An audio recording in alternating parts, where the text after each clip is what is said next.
কেউ আছো?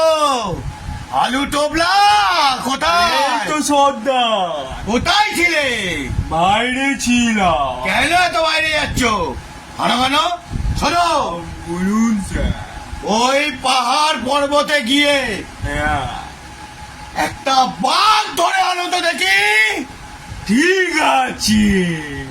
তাড়াতাড়ি, বেশি দেরি হবে না, সূর্য ডোবার আগে আমি বাঘটাকে খাবো।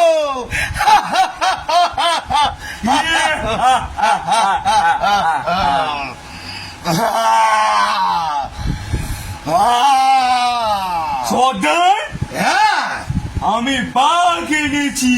বেশ করেছো, বেশ করেছো। বাঘটা খেয়ে তোমার আরেকটা কাজ করতে হবে।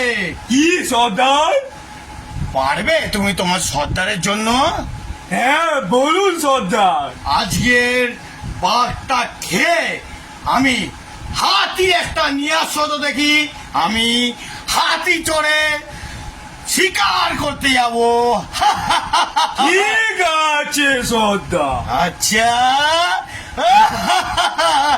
যাও তাহলে।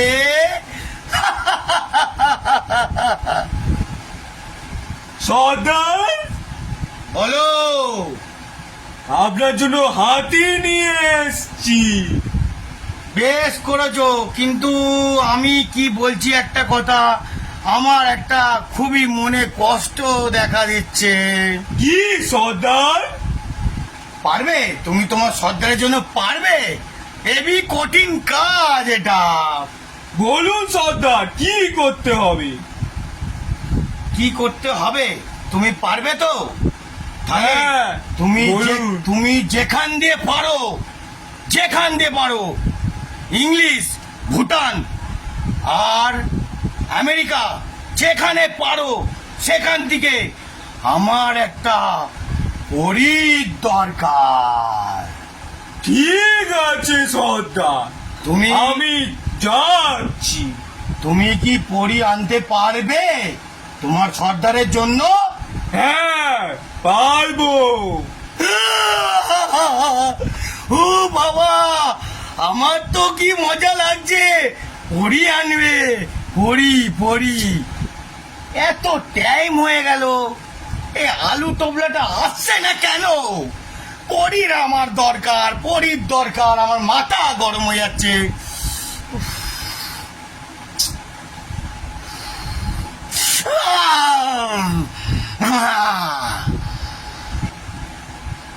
কি হলো আলু টোবলা, তোমার এটা কি হয়েছে? কি হলো? সর্দার খুব ব্যথা। কেন কেন কেন? পরি খুঁজতে গিয়ে আপনার জন্য হ্যাঁ। আমাকে জুতো ঝেঁটা দিয়ে মেরেছে। কে কে পরি মেরেছে? পাড়ার রাজবাড়ির মহিলারা। তুমি একটা কাজ করতে পারো না।